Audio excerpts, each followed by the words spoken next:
Hey everybody, this is TJR hanging out with Superfan, Hey everybody. and we got the little guy here. And I just watched the movie Willow for the very first time. And I watched it for the very second time. Yeah. The thing is I didn't realize when I sat down here that I was going to watch it for the first time. And let me explain this. We had decided we were going to watch the Willow TV series on Disney Plus, and Superfan said, well, before we see it, we have to rewatch Willow because the series is a sequel. And I said, you're right, we should rewatch the movie. I was convinced that I had seen this movie back when it came out, which was 1988. Yes, I saw it the day it came out in the theater. I was convinced that I'd seen this film. I just couldn't remember it. I figured, well, when I watch it again, it'll all come back to me. And as I watched the film, I began to realize, I think it was about when we got close to the final battle scene at the end, I turned to you and said, I never saw this film.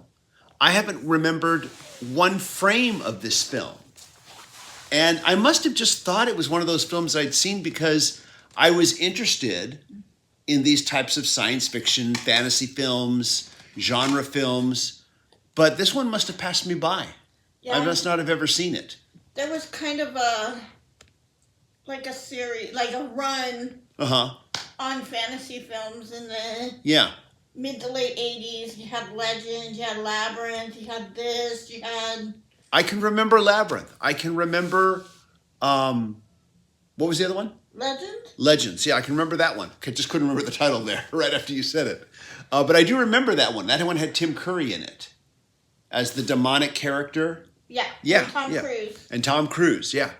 But watching this film, I realized I've never seen it before. So I have watched it for the first time without realizing it. There you go. Yeah. And, this was a really fun movie. If you don't take it too seriously, which unfortunately, I think that a lot of fans of these types of films will have a hard time not doing. Yeah. We've all gotten so used to fantasy that is really grounded. Yeah. And is more adult in nature, which is not bad. That's not a bad thing. We've all gotten used to having, with a show like Andor, having our Star Wars more grounded, more serious, darker. Yes. Our superheroes are more grounded, more serious, darker, like with the Batman. But this is just a really fun, lighthearted adventure film with a lot of fun action, a romance that is a little bit cringy at times. There were moments when I was cringing, but still It's really fun. You can't take it serious. No, you have to judge it within the context of its time, of when it was made. Yeah. It's a product of its time. But, other than that, this was a really fun, enjoyable movie. And if you think about it too hard, you might say, oh, yeah, like the daughter of the evil queen is just going to suddenly switch sides because she thinks Val Kilmer's a hunk. If you think about it too seriously, you'll ruin it for yourself. If you don't just go with the fun of it. Yeah, no, you can't take it serious. Yeah. I loved the brownie characters, the two little brownie characters. I remember when they first came on, you said it's Beavis and Butthead, which there's a strong parallel to. I also thought it was a bit of R2-D2 and C-3PO to a certain extent. And then you've just got these two comic side relief characters running around the film, getting into various forms of trouble. And accidentally saving the day. At times. Yeah. They were really funny characters. And once again, I kind of wonder if a lot of today's younger modern audiences would be able to deal with that. Maybe I'm wrong. I hope I am wrong.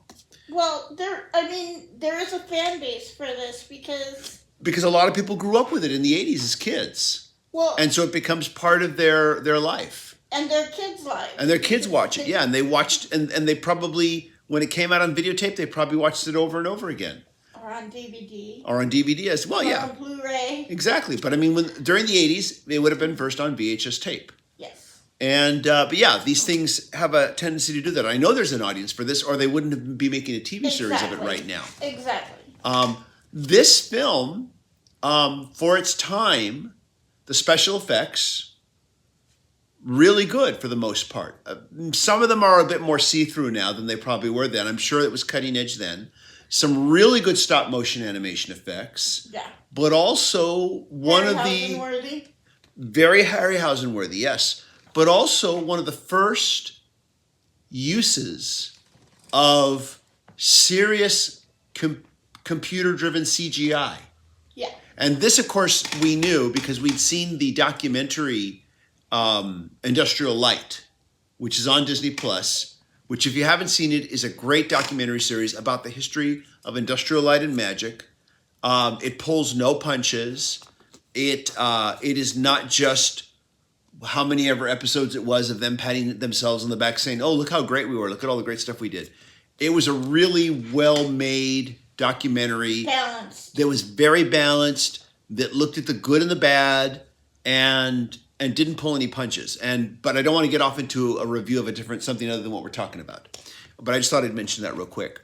But yeah, it is one of the first really like oh wow uses of computer animation CGI.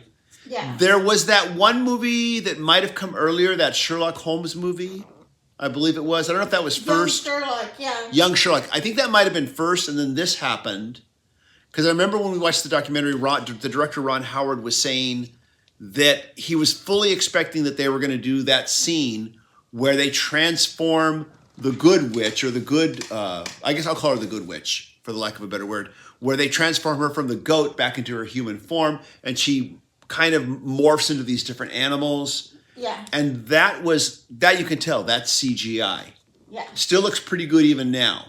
Yeah, that held up pretty well. Considering the advances that we've made in CGI as special effects. But yeah, that's the only thing I could remember from the film because we saw that documentary. You were mentioning at the end, during the end credits, that it was shot in New Zealand. Some of it was, yeah. Some of it, okay. It definitely has that look to it. In the credits, of course, it mentions story by George Lucas. Yeah. I can see where the Lord of the Rings trilogy definitely was a certain amount of inspiration. Yeah. To the story of this film. You have a lot of similarities. You were mentioning the battle between the two wizards, the two female wizards, or the two witches. Yeah, well, I don't know what word you use. Sorceresses. That's a good word. Between the two, I like saying the good and the bad witch. Between the two of them in the castle being very similar to the battle between Gandalf and Saruman in his castle. Yeah. Although that battle is a lot more one-sided. Yeah. But still, I could see the similarities. And there are a lot of other similarities.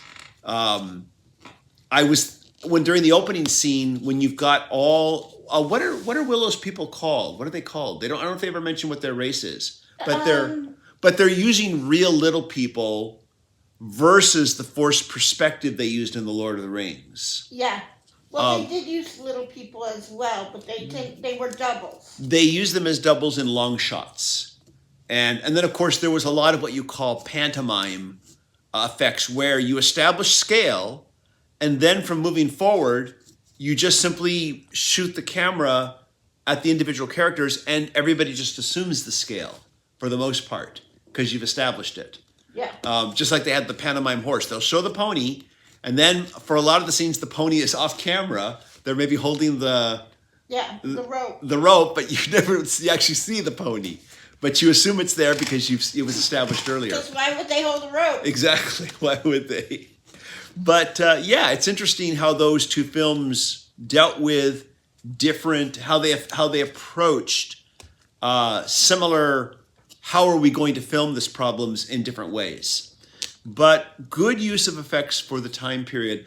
I like the stop motion animation dragon monster at the end. I like when the table turned into a stop motion creature. That was really well done. But yeah, a really fun movie. Can't take it too seriously.